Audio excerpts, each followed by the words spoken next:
తేనెలో ముంచిన వేప తన తత్వాన్ని కోల్పోలేదు. పాముకు ఎన్ని పాలు పోసినా విషం మాత్రం తగ్గదు. అలాగే మనసులో చెడు ఆలోచనలు నింపుకొని అనునిత్యం గంగ స్నానాలు చేసిన వారిలోని మలినాలు తొలగిపోవు.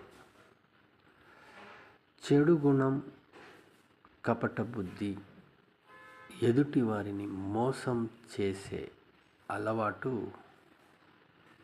ఎప్పటికీ మారవు. మీకు కనుక నచ్చినట్లయితే మా ఛానల్ని లైక్ చేయండి, షేర్ చేయండి అండ్ సబ్స్క్రైబ్ చేయండి.